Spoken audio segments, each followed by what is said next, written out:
Olá, boa tarde.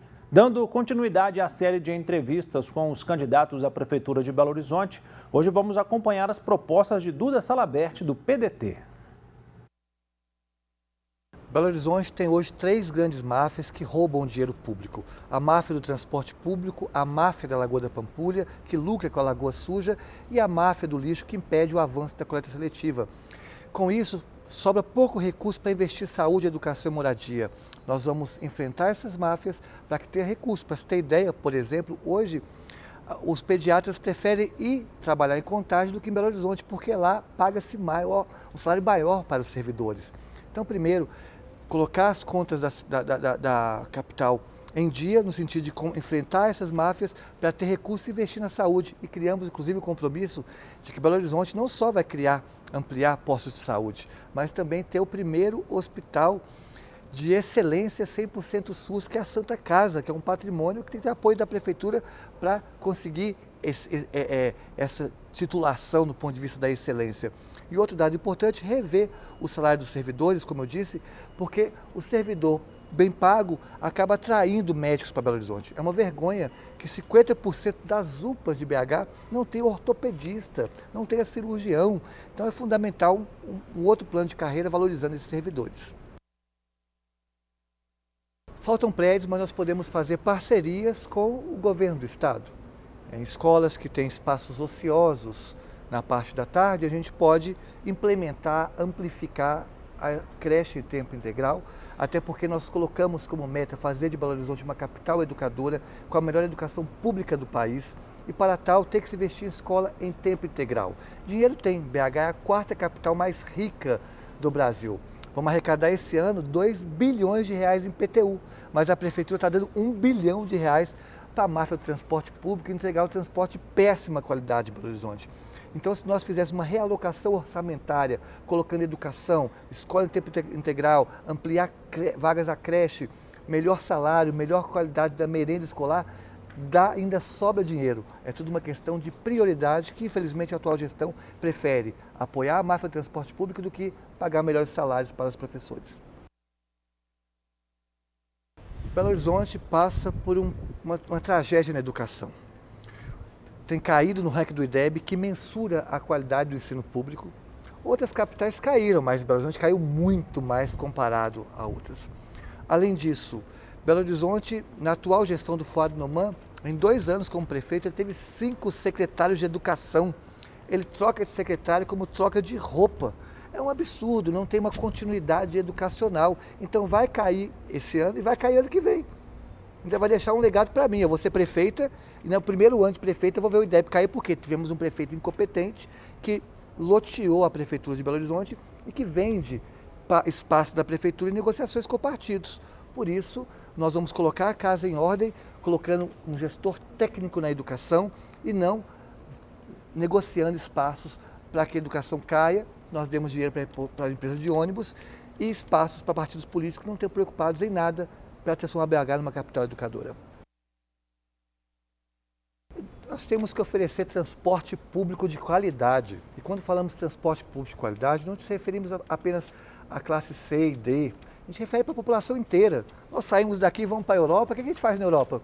Turismo no transporte público. A primeira coisa que a gente faz. Transporte público é fundamental para que a cidade funcione, é o oxigênio da cidade. Então a gente quer primeiro trazer para Belo Horizonte o veículo sobre trilhos, que é mais barato, mais eficaz que o transporte, do que o metrô e os ônibus, por exemplo. Fazer um novo contrato de ônibus, para que esse novo contrato beneficie quem usa o ônibus e não quem lucra com o ônibus. E além disso, Belo Horizonte cortou 60% do orçamento destinado a melhorias do transporte público nos últimos 10 anos, de 2013 a 2023. Nós vamos colocar o transporte na sua prioridade, que deve ser orçamentária, organizando o orçamento e fazendo um novo contrato. Belo Horizonte tem hoje o 2º pior trânsito do Brasil e vai terminar, infelizmente, superando São Paulo, se o Fuad continuar nesses poucos meses que falta de mandato, pensando apenas em dar dinheiro para os empresários e não investir em infraestrutura para melhorar a mobilidade em Belo Horizonte. Vamos implementar as faixas exclusivas para os ônibus. Além disso, como eu disse, trazer o veículo sob trilhos, que é importantíssimo, para iniciar uma nova lógica sobre a mobilidade em Belo Horizonte. E pensar de forma estrutural. A cidade está pensada para o carro, nós chamamos de carrocracia. Nós vamos subverter a lógica carrocrata e fazer uma mobilidade que pense no ônibus, na bicicleta, na pessoa que anda a pé, na pessoa que anda com outros, no veículo sob trilhos, no metrô. E o ônibus ele tem um papel importante nesse sentido de a gente superar essa lógica do carro enchendo nossas avenidas e complicando nosso trânsito, nossa qualidade do ar, inclusive. Belo Horizonte entrou na fila das 50 cidades mais perigosas do planeta. Isso é uma questão de gestão. O atual prefeito ele tirou a Guarda Municipal do seu papel, que é proteger a população, e colocou a Guarda para multar as pessoas. Nós temos que trazer a Guarda para o papel pelo qual ela foi formada e pensada, que era para proteger a cidade, ser parceira do cidadão e da cidadã. E colocar a Guarda em diálogo com a Polícia Militar, com a Polícia Civil, para de fato fazer uma política de segurança no município. E pensar nos nossos guardas, muitos estão cometendo suicídio, autoextermínio, porque recebem péssimos salários, estrutura muito ruim, tem que reestruturar, dar apoio para a Guarda Municipal em viaturas, mas além disso, um programa de saúde mental voltado para a Guarda Municipal. E podemos atuar também na prevenção. Belo Horizonte não tem um polo esportivo público, não tem nenhum. Vamos pegar áreas de maior vulnerabilidade social na cidade e construir poliesportivos públicos para a formação de atleta, com piscinas olímpicas, pontos de cultura, para que o jovem tenha espaço de lazer, arte e cultura, para a gente também atuar na prevenção da criminalidade, que tem aumentado em Belo Horizonte com dados alarmantes. Mas valorizar a Guarda Municipal é o nosso ponto central. Eu luto diariamente pelo tombamento estadual da Serra do Curral e denunciando as mineradoras piratas ilegais que estão roubando minério, inclusive agora, na Serra do Curral. Sou a única candidata que tem chance de ser eleita nessa eleição que não recebeu nunca um centavo de mineradora. Na verdade, se pegarmos todos os candidatos que estão disputando, eu desconfio que talvez eu, Indira e a companheira do PCO não temos recebido um centavo de mineração na nossa carreira. Eu acho, posso estar errado, mas acho que todos os outros receberam dinheiro ou da mineração ou de quem atua diretamente na mineração. Isso mostra que nós temos compromisso de defender a Serra do Curral e não vou tolerar 1 centímetro de mineração na Serra do Curral. Se necessário for, eu faço o meu gabinete de prefeita na porta da mineradora lá, eles vão ter que passar com um trator em cima de mim, porque eu não vou deixar. Vai ter ronda 24 horas lá e vai ser todo mundo preso. Vai ter a CPI, vocês vão ser presos. Já mandou lobista vir cá, eu não aceitei, pus para correr, ponho vocês para correr e vou prender todo mundo. A Guarda Municipal vai ter essa função. Eu vou atribuir para a Guarda Municipal a função de prender picareta da mineradora também. Vou mudar o estatuto da Guarda Municipal. É a máfia da Lagoa da Pampulha. Nós temos, essa máfia ela lucra com a Lagoa da Pampulha suja. A metáfora é o enxugar gelo. Então vai melhorando a qualidade da água, está melhorando, mas timidamente, porque é um projeto que a despoluição da Lagoa da Pampulha dure 500 anos. Aí daqui 500 anos vai estar limpa, porque vai melhorando aos poucos, mas aí gastaram-se bilhões de reais. Nós não, vamos enfrentar essa máfia, fazer um novo contrato. Nós temos em Belo Horizonte os melhores servidores para estudar a Lagoa da Pampulha. Temos a UFMG também com intelectuais, cientistas que pensam na Lagoa da Pampulha. E assumir o compromisso. No primeiro dia de mandato, vou aferir a qualidade da água da lagoa. Vamos tornar pública essa qualidade da água. 2 anos depois, vamos medir novamente e tornar público. Se a qualidade da água da Lagoa da Pampulha não tiver melhorado consideravelmente em 2 anos, eu renuncio. Vou registrar isso em cartório, inclusive, e todo mundo vai ficar sabendo, todos os jornais também, inclusive a TV Horizonte.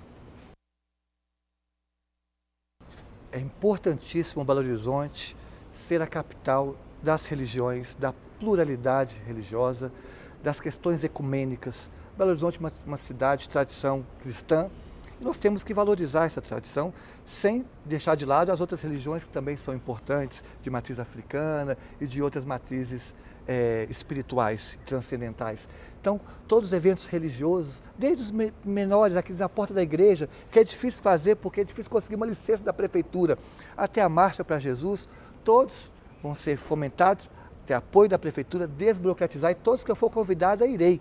porque tem uma fé plural, frequenta a igreja metodista, fui batizada na igreja católica, fui batizada também na Umbanda, jogo os búzios no candomblé. A minha fé é plural, diversa, e quero uma Belo Horizonte que tenha essa pluralidade de fé, que é importantíssima nesse mundo que a gente vive, tão doentio, e a fé é um espaço de cura para a sociedade, para o mundo. Falta muita fé na gente. Amanhã nossa conversa é com a candidata Lutz Francisco, do PCO. E chegou a hora de ver a previsão do tempo para hoje em algumas cidades do estado. Em Belo Horizonte, nesta quarta-feira, a tarde será de sol com poucas nuvens. Não há chance de chuva. A temperatura mínima foi de 15 graus e a máxima pode chegar a 30. A umidade relativa do ar varia entre 20% e 80%. Em Brumadinho, na região metropolitana, o tempo se assemelha com o da capital, com tarde de sol e algumas nuvens no céu, mas sem probabilidade de chuva. A mínima foi de 15 graus e a máxima pode chegar a 33. A umidade relativa do ar varia entre 20% e 70%. Em Formiga, no centro-oeste de Minas, o tempo fica quente. A temperatura mínima foi de 17 graus e a máxima pode chegar a 33. A tarde será de sol com poucas nuvens. A umidade relativa do ar varia entre 20% e 60%. E desde o fim de agosto, a rede social X, o antigo Twitter, está fora do ar por determinação judicial. O cientista político Oswaldo Deon vai analisar os impactos dessa medida para as eleições deste ano. Boa tarde, Oswaldo. Com a derrubada do X, os candidatos perderam uma importante ferramenta de propaganda? Sim, imagino que sim, viu, André? Os candidatos, eles têm hoje menos essa possibilidade para poder difundir seus programas, suas propostas e suas questões. Eu acho que a segunda pergunta deveria ser se o STF deveria ter feito a restrição. E eu acredito que a resposta também é sim. Eu creio que há limites para que as Big Techs possam exercer aí suas questões, em especial em relação ao meio jurídico brasileiro. Parece que há muito o Supremo, e em especial o ministro Alexandre de Moraes, já vinha advertindo e multando o X, né, o X, o antigo Twitter, e aparentemente, com a ausência aí de um representante legal da empresa no Brasil, talvez tenha sido essa a única maneira, ou a mais expressiva maneira, de poder limitar também esse abuso daquilo que tem a ver com as regras relacionadas às comunicações no país. E há uma preocupação muito grande com relação às fake news no processo eleitoral. Faltava um controle mais forte nessa plataforma? Sim, a gente observa que já há muito tempo a Câmara de Deputados vem discutindo a PL de fake news, né? E há muitas idas e vindas, né? Há muitas dificuldades e limitações, há muitas pressões das Big Techs, há muitas pressões de muitas empresas, como é o caso da X, né? do Elon Musk, para que não haja regulação dessas plataformas. Existem muitas plataformas, a Meta e tantas outras, né? E há uma pressão internacional bastante grande, em especial no Brasil. O Brasil se tornou uma espécie de grande laboratório da experiência, né, social de todas essas empresas, no intuito de poder impedir, através de todo o debate baseado na lógica da liberdade de expressão, na liberdade de opinião. Esses limites me parece que estão claros na Constituição brasileira, estão claros também no Código Civil. E essa limitação, ela veio exatamente como forma de poder expressar que há limites para esse tipo de compreensão, e esses limites estão delimitados na perspectiva dos crimes, né? Dos crimes cibernéticos, dos delitos digitais, daquilo que as regras e a incipiente regulação desse setor no Brasil estabelece. Então, por um lado, é muito importante a preservação da liberdade de opinião. Nós estamos num período de eleições, realmente os candidatos, seus partidos, precisam se expressar, mas, por outro lado, também é fundamental que as empresas, as plataformas que ofereçam essas redes sociais, elas sigam à risca as regras, né, daquilo que é o Marco Civil da internet, do Código Civil e também da Constituição. Deon, Elon Musk, que é dono da X, ele se recusou a adotar as exigências do ministro do STF, Alexandre de Moraes, mas em outros países ele cumpriu a mesma ordem. Por que no Brasil foi diferente, na sua visão? Exatamente, André. Há muito menos contestação por parte da X ou da Starlink, ou eventualmente da Tesla, empresas que fazem parte do conglomerado ligado a Elon Musk, por exemplo, das operações na China ou, eventualmente, das operações na Índia, né? No caso da Índia, há uma certa articulação de ideias, eventualmente até de uma visão política que aproxima o primeiro-ministro indiano com Elon Musk. Mas no caso da China, é muito mais as questões que estão relacionadas ao mercado, não é? Ele confrontar-se com o governo chinês significa perder grande parte daquilo que mantém a empresa de Elon Musk ou as empresas, os conglomerados, né, vivos. E, portanto, ele acredita que alguns países ele merece, né, um avanço, um esforço, uma contestação um pouco mais clara, como é o caso do Brasil, e outros países ele silencia, ou as empresas têm uma visão um pouco mais tímida. Na China ou na Índia, o Elon Musk não tem defendido essa ideia, por exemplo, de liberdade de expressão como ponto central daquilo que diz respeito aos direitos, daquilo que diz respeito a todos os indivíduos, do ponto de vista, eventualmente, até dos direitos mais elementares, né, dos direitos humanos. Mas aqui no Brasil, aparentemente, há uma associação aí dessas ideias com alguns setores da vida social brasileira e que encontram em Elon Musk não só uma pessoa, mas plataformas para difusão, para o diapasão desse tipo de visão de mundo. Tá certo, Deon. Muito obrigado, viu, pelos esclarecimentos. Uma ótima tarde para você. Com prazer.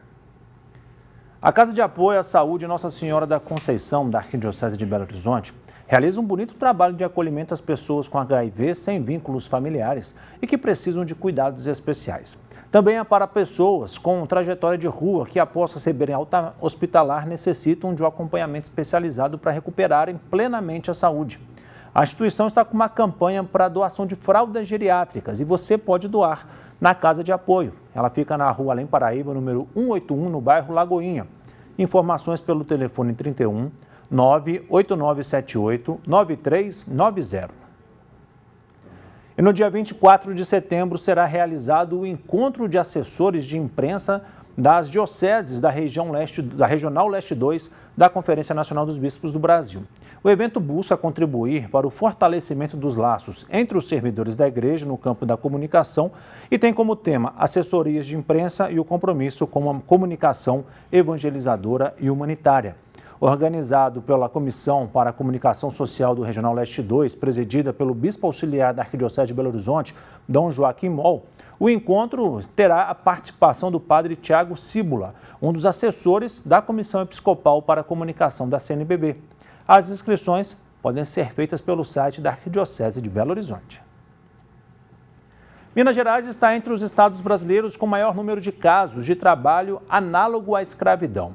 A Arlean Dias é membro da Comissão de Enfrentamento ao Trabalho Escravo da OAB Minas e vai nos esclarecer essa situação. Boa tarde, Arlean. Primeiramente, o que configura o trabalho análogo à escravidão?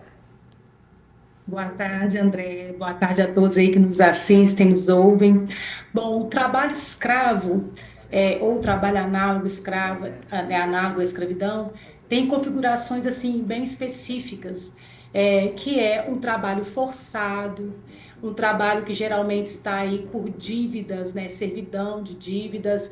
E o que seria isso? O empregado consome produtos ali fornecidos pelo empregador e fica praticamente com todo o salário dele retido ali, nessa condição de sempre estar devendo, trabalhar para pagar essas dívidas. Condições também degradantes de trabalho, alojamentos ou ambientes de trabalho sem água potável, sem dormitórios adequados, dormindo no chão, sem instalações sanitárias, jornadas exaustivas de trabalho, sem nenhum esforço, ali uma oportunidade de intervalo para descanso. Então, essas são as características assim do trabalho escravo e também no trabalho doméstico, né? Também essa questão do quase cárcere, né? De algumas empregadas que ficam sem poder sair dos seus ambientes de trabalho para visitar a família e outras coisas nesse sentido. E, Arlean, por que Minas tem tantos casos registrados desse crime? É triste, né? Essa realidade. Minas hoje lidera o ranking da lista suja, né? Que está disponível no site do Ministério do Trabalho. E talvez eu poderia dizer que, talvez pelas atividades que Minas tem como muito destaque, né? Minas Gerais aí, com a cultura do café, então são ambientes, por exemplo, cultura do café, a produção de carvão, a construção civil, são ambientes onde a gente tem essa probabilidade maior desse trabalho, né, em condições análogas à escravidão. É triste, né, essa colocação, Minas está nessa colocação, espero que a gente mude esse cenário aí. E existe um perfil da vítima desse trabalho escravo? O trabalho escravo contemporâneo, o trabalho análogo à escravidão, né, ele está diretamente ligado ao histórico do nosso país, um país que foi escravocrata durante quase 400 anos, né? Então, o perfil, infelizmente, de homens são homens negros, em idade de jovens, uma idade entre 18 aos seus 45 anos, essa é a idade próxima, e aí é uma idade que depois a pessoa pode ficar, a depender da condição, ficar até idoso, né, nessa condição de análogo à escravidão, porque muitos não conseguem nem voltar para casa mais. De um trabalhador passa para o outro e não consegue voltar mais para suas casas. São situações assim, de pessoas de baixa renda, de baixo estudo, e como eu disse aí, no caso das domésticas também, um trabalho que está mais voltado para as mulheres negras também. A maioria das domésticas resgatadas foram mulheres negras. Esse é o perfil assim básico do trabalhador. Então, aí fica aí a preocupação, né, com a fiscalização, e se você suspeitar de algum caso de trabalho análogo, faça a denúncia para que a pessoa possa ser resgatada ou, no mínimo, que o caso seja investigado. Aleia, muito obrigado, viu, pelas informações. Uma ótima tarde para você. Obrigada. Eu que agradeço. Está vendo o QR Code ali no cantinho da tela? Aponte a câmera do seu celular para ter informações e se tornar um membro da família dos devotos de Nossa Senhora da Piedade. Essa família ajuda no desenvolvimento dos projetos sociais da nossa arquidiocese, além da preservação do Santuário Basílica Nossa Senhora da Piedade. Nós estamos com 47% da meta de arrecadação para o mês de setembro. A sua ajuda é muito importante. Você pode sugerir assuntos para a gente discutir no Horizonte Notícia pelo WhatsApp 31 996802910. E para rever reportagens que foram ao ar, acesse o nosso canal no YouTube, é o @Horizonte Notícia TVH. Nós voltamos amanhã, meio-dia e meia. Fique com Deus e até lá.